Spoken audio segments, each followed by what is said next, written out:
भारत की विविधता केवल इसके खान पान या भाषा से नहीं बल्कि इसकी प्राचीन जड़ों में भी बसी है। 2011 की जनगणना के अनुसार भारत में आदिवासियों की जनसंख्या लगभग 10.45 करोड़ थी, जो कुल आबादी का करीबन 8.6% है। लेकिन आज 2026 में अनुमानों के अनुसार ये संख्या 12 करोड़ के पार पहुंच चुकी है। आज हम जानेंगे भारत की उन 5 सबसे बड़ी जनजातियों के बारे में जिन्होंने न केवल इतिहास बनाया बल्कि आज भी अपने विशिष्ट पहचान और अधिकारों के लिए संघर्ष कर रही है। जी हाँ, नंबर 5 पे आती है मुंडा जनजाति। ऐतिहासिक योद्धा माने जाते हैं ये, और इनका मुख्य जो निवास आपको मिलेगा, कहाँ पर ये लोग मिल पाएंगे आपको? झारखंड में, खासकर कि वहां के छोटा नागपुर पठार में, बिहार में, उड़ीसा में, पश्चिम बंगाल में। पहचान क्या है इनकी? और ये मुंडा का मतलब क्या है? मुंडा का अर्थ होता है गांव का मुखिया, यानी गांव का जो मुखिया है उनको मुंडा कहा जाता है, और इनकी जो भाषा है वो भी मुंडारी है। और इतिहास क्या है इनकी इस जनजाति के पीछे? भगवान बिरसा मुंडा ने 1899 में अंग्रेजों के खिलाफ उल गुलान महान विद्रोह का नेतृत्व किया था। और विशेषता क्या है?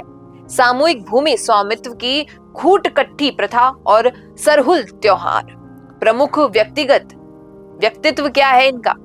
जयपाल सिंह मुंडा हॉकी कप्तान है और संविधान सभा सदस्य हैं, यानी कि जो इनके समुदाय से आने वाले कोई एक वरिष्ठ हैं उनमें से नाम है जयपाल सिंह मुंडा का।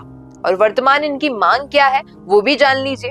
जनगणना में सरना धर्म कोड और मुंडारी भाषा को 8वीं अनुसूची में शामिल करना, और ये हाल ही में आपने राजस्थान में भी देखा होगा।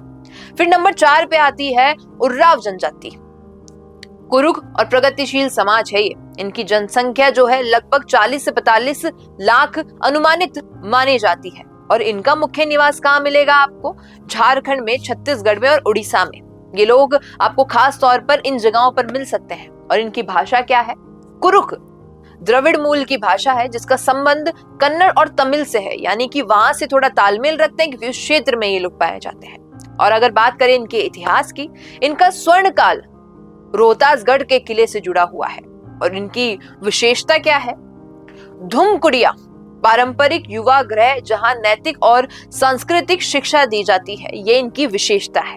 अब बात करें इन्हीं के समाज के किसी प्रमुख व्यक्तित्व की, तो परमवीर चक्र विजेता अल्बर्ट एक्का और जतरा भगत इनके ही समुदाय से आते हैं। और अब इनकी क्या मांग है? रोहतास किले का जो संरक्षण है और जो कुरुख भाषा है उसको संवैधानिक मान्यता दी जाए। फिर आती है समथाल जनजाति नंबर 3 पे। समथाल जनजाति जो कि संगठित और स्वाभिमानी जनजाति मानी जाती है। अब सभी का अलग अलग महत्व होता है, और इनकी जो जनसंख्या है वो लगभग 75 लाख से ज्यादा मानी जा रही है अभी के हिसाब से, जो एक रेशो चलता है। और कहां पर आपको मिल जाएंगे ये? झारखंड में, और खासकर संथाल परगना में, पश्चिम बंगाल में, उड़ीसा में और बिहार में। अधिकतर लोग वहीं पाए जाते हैं। और इनकी माझी परगना व्यवस्था दुनिया की सबसे व्यवस्थित लोकतांत्रिक प्रणालियों में से एक मानी जाती है, यानी इनका खुद का एक स्वशासन है वहां पर। और इतिहास क्या है इनकी जनजाति के पीछे? 1855 का संथाल हुल एक विद्रोह जिसका नेतृत्व सिंधु कानू ने किया था, वो यहीं से थे। उपलब्धि क्या है इनकी? भारत की वर्तमान राष्ट्रपति द्रौपदी मुर्मू इसी समुदाय से आती है। अब देख लीजिए आप, हमारे राष्ट्रपति के पद पे भी इन्हीं के समुदाय से एक व्यक्ति है। और विशेषता क्या है? संथाली भाषा की अपनी लिपि है, ओल चिक्की, यानी इनकी खुद की एक भाषा भी है। और वर्तमान इनकी मांग है सरना धर्म कोड और संथाली भाषा का शिक्षा में व्यापक विस्तार। देखिए, लगभग जो भी है उन सभी की मांग एक अपना आइडेंटिफिकेशन है जिसके लिए आज तक संघर्ष कर रहे हैं। फिर नंबर 2 पे आती है गोंड जनजाति। राजसी इतिहास रखती है ये, और इनकी जो संख्या है वो लगभग 1.5 करोड़ के आसपास है आज के हिसाब से मानी जाए तो। और इनका मुख्य निवास आपको कहाँ मिलेगा? मध्य प्रदेश, छत्तीसगढ़ और महाराष्ट्र के गोंडवाना क्षेत्र में। आपने सुना भी होगा बहुत बार हमारे ही मुंह से। और इतिहास क्या है इनका? इतिहास है वो राजशाही का रहा है। रानी दुर्गावती जैसी वीरांगनाओं ने अकबर तक की सेना से लोहा लिया था, आपको याद ही होगा अगर आपने इनके बारे में सुना है तो। और कला क्या है इनकी? विश्व प्रसिद्ध गोंड आर्ट, यानी बिंदुओं और रेखाओं से बनने वाली जो पेंटिंग होती है, आपने कई सोशल मीडिया वाले वीडियोस पर देखा होगा। इनका प्रमुख व्यक्तित्व अगर कोई है तो वो है कोमराम भीम, जिन्होंने जल जंगल जमीन का नारा दिया था और आज हर आदिवासी इस नारे को एक अगले मोड़ तक लेकर जाना चाहता है। वर्तमान इनकी मांग है कि गोंडी भाषा को संवैधानिक दर्जा मिले और जो PESC यानी पैसा है उसका कानून का पूर्ण क्रियान्वयन हो। फिर नंबर 1 पे आती है भील जनजाति, भारत के बहादुर धनुधर। जी हाँ, जनसंख्या इनकी लगभग 2 करोड़ पहुंच ही चुकी है। भारत का सबसे बड़ा जनजातीय समूह है भील जनजाति और मुख्य निवास कहाँ करते हैं ये? गुजरात, मध्य प्रदेश, महाराष्ट्र और हमारे राजस्थान में भी आपको भील जनजाति मिल जाएगी।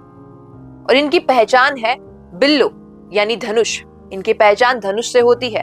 महाराणा प्रताप के साथ मिलकर इन्होंने मुगलों के खिलाफ युद्ध लड़ा था और जिसके लिए आज तक इन्हें जाना भी जाता है। और कब लड़ा था?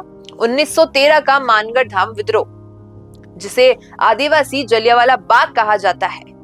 तब से इनके इतिहास को एक अलग मोड़ मिल चुका है और इनका अगर व्यक्तिगत प्रमुख देखा जाए तो टाटिया भील है। इंडियन रॉबिनहुड और कालीबाई उनका भी नाम शामिल है। और वर्तमान मांग इनकी है एक अलग भील प्रदेश हो, एक राज्य का निर्माण हो और मानगढ़ धाम को राष्ट्रीय स्मारक का दर्जा मिले। तो ये सारी एक ऐसी जनजातियां हैं। 5 जनजातियां केवल आंकड़े नहीं है बल्कि भारत की अस्मिता है। सरनाकोट से लेकर अलग राज्य की मांग तक इनका संघर्ष अपनी जल जंगल और जमीन को बचाने का है और आज इसलिए ही ये संघर्ष कर रहे हैं। आपको ये जानकारी कैसी लगी?